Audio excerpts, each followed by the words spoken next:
Hello, Pittsburgh Steelers fans. Today I bring you 4 exciting news about our beloved team. But before we begin, I want to leave you curious about the last news we will have. Get ready to find out how Quan Alexander's arrival is completely changing the Steelers' defense. Stay tuned, as this information will get you excited for the upcoming games. Now that we have piqued your curiosity about the last news, let's move on to the first news of the day. Le'Veon Bell regrets not winning Super Bowl ring with Steelers. During the Killer Bees era in the mid-2010s, the Pittsburgh Steelers were an exciting and explosive team to watch. However, similar to their 1990s counterparts, they will always be remembered for not winning a Super Bowl. The closest they came was in 2016, but they were defeated by Tom Brady and the New England Patriots in the AFC Championship game.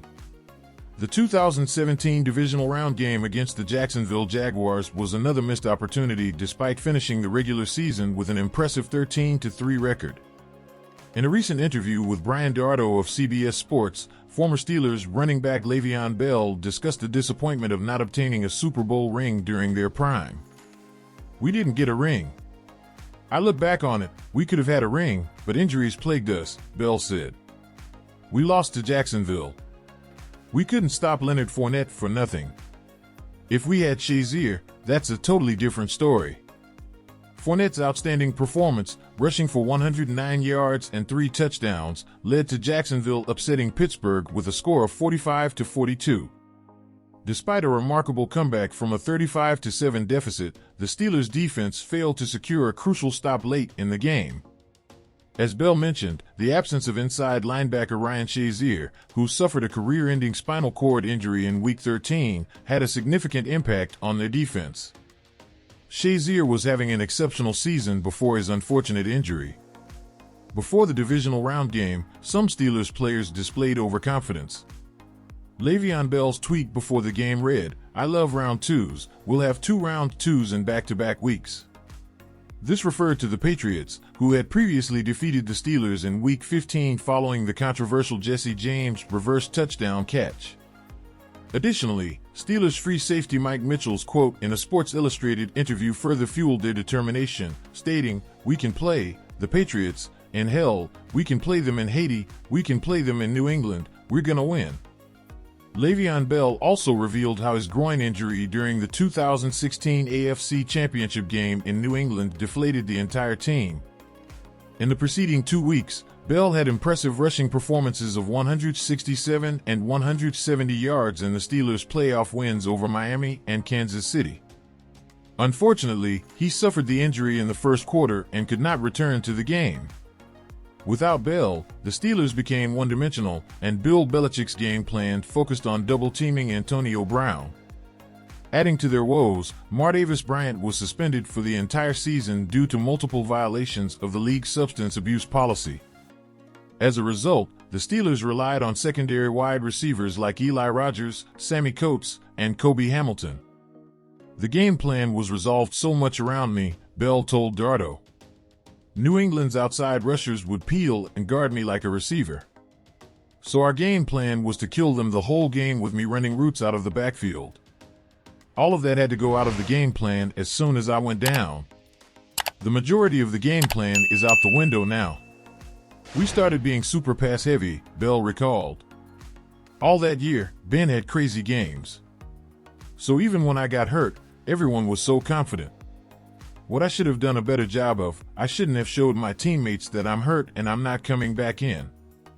I think my teammates saw the disappointment in my face and my demeanor, and I think that hurt the energy of the team. It wasn't on purpose, I was just so down that I couldn't be playing with y'all." Tom Brady took advantage of the Steelers' weakened defense, throwing for 384 yards and 3 touchdowns to lead the New England Patriots to a 36-17 victory and another Super Bowl berth. Patriots wide receiver Chris Hogan also had an outstanding performance, catching 9 passes for 180 yards and 2 touchdowns. Although the Steelers had an explosive offense in 2016, their secondary was relatively below average with cornerbacks Ross Cockrells and Corey Sensabaugh, along with safeties Sean Davis and Mitchell starting in the secondary.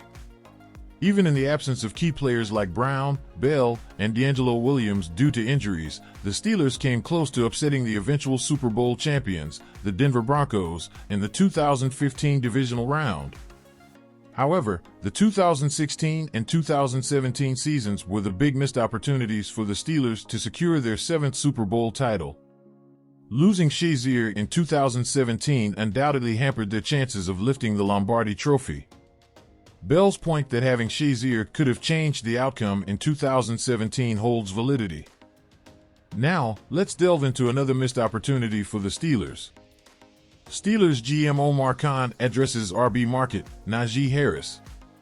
Naji Harris is among several prominent running backs who have openly expressed concerns about the declining trend in the market for their position. Conversations among top running backs across the league have been focused on finding a solution to the growing trend of teams avoiding substantial financial commitments on second contracts. This topic will be a significant point of discussion in Pittsburgh, particularly as early as next offseason. As Harris enters the crucial third year of his rookie contract in the 2023 season, the possibility of an extension looms on the horizon. However, being a former first-round pick, the team can retain him through the 2025 season using the fifth-year option. While considering a long-term commitment to Harris, the Steelers face challenges due to the rising costs of extending franchise quarterbacks. You don't have to be a mathematician to figure it out, but when quarterback salaries start increasing at the rate that they're increasing, at some point, it's going to have a residual effect somewhere on the roster, stated GM Omar Khan, as reported by Tim Benz of TribLive.com. He further added, "Every franchise is going to handle things differently. It's up to every franchise to decide how to build their roster, but eventually, that's going to have an effect when the quarterback salaries are growing at a rate higher than what the cap is. There are ways to get around whatever the cap number is, but it's just going to be a natural effect." The escalating prices for young quarterbacks have forced teams to seek cost-effective options in other positions, and running backs have become a prime target due to their higher attrition rate. This trend poses a threat to the longevity of workhorse backs in the NFL, a matter particularly pertinent to Harris's case. The former Alabama player currently leads the NFL in both carries, 579, and touches, 694, over his two-year career, amassing 2,930 scrimmage yards and 20 touchdowns. However, his efficiency, with a 3.9 yards per carry average, has been a concern. These factors will play a significant role in determining the Steelers' willingness to extend the 25-year-old Harris when the time comes, especially given the current subdued nature of the running back market, which would potentially grant the team leverage during contract negotiations. As the 2023 season approaches, both player and club are proceeding with the status quo. Khan acknowledged that he has not engaged in any discussions about a hypothetical extension with Harris. Nonetheless, he praised Harris for his contributions both on and off the field during his young career. Moving forward, it will be interesting to observe how the Steelers approach committing to a multi-year deal with Harris, but that remains to be seen as there is still plenty of time before such decisions need to be made. And now, it's time to reveal the jersey chosen by Quan Alexander to proudly wear with the Steelers. Quan Alexander reveals jersey number with Steelers. The Pittsburgh Steelers have welcomed inside linebacker Quan Alexander to their team as they conclude Week 1 of training camp at St. Vincent College. For eager fans awaiting his arrival, the team has now unveiled his jersey number. Alexander will proudly don the number 26 jersey with the Steelers. However, there's a possibility that the number could change if both he and running back Anthony McFarland end up making the roster. In such a scenario, it's likely that McFarland would retain the number, given that he has been wearing it for the team over the past 3 seasons. Over the years, number 26 has been worn by notable players such as McFarland, Mark Barron, and Le'Veon Bell. The 28-year-old linebacker joins the Steelers after spending 1 season with the New York Jets. Throughout his 9-year career, he has played in 95 games, starting in 86 of them, and has an impressive record of 8 interceptions and 590 tackles. During his time with the team, Alexander will compete against Cole Holcomb, Elandon Roberts, and Mark Robinson for the starting position. Even if he doesn't secure the starting spot, he remains a valuable depth player for the new group of inside linebackers. And finally, we have arrived at the news you have been waiting for. Get ready to learn about the impactful change that Quan Alexander is bringing to the Steelers' defense. How Quan Alexander changes the Steelers' defense. The Steelers have successfully acquired Quan Alexander, a desired addition to their inside linebacker room. After considering various options and completing the roster, Omar Khan reached a deal with Alexander, who had visited the team over 2 months ago in May. Now, let's take a closer look at what he brings to the table. With the signings of Elandon Roberts, Cole Holcomb, and Tanner Muse in the same offseason, the only returning player from last season in the inside linebacker room is Mark Robinson. Alexander will take up one of the 2 remaining roster spots after the team's recent 3 signings. At this stage of his career, Quan Alexander is an experienced veteran known as a versatile player with skills in various aspects of the game. However, his injury history is a concern, so his medical evaluation will be crucial. Fortunately, he played in all 17 games during the 2022 season, marking his first full season since 2016. If he can maintain his health, it could further boost his value and impact on the team. One of the significant contributions Quan Alexander brings to the Steelers is his specialization in coverage. In the past, he was a 3-down linebacker, but in the 2022 season, the Jets utilized him as a sub-package and coverage specialist. While he may not be the same player he used to be due to injuries, his coverage skills have remained intact. The Steelers can capitalize on this specialization and use him effectively.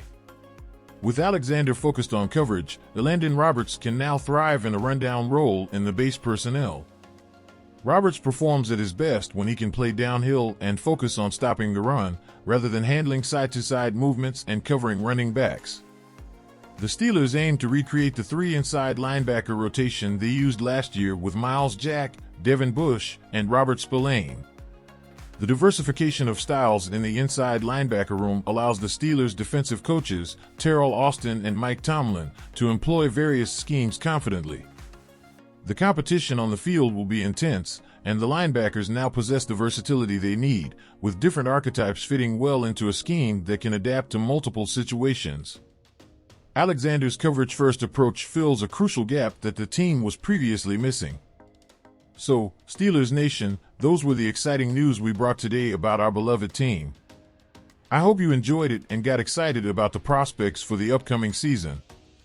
Don't forget to leave your like and subscribe to the channel to not miss any news about the Steelers. And remember, let's cheer together for our team.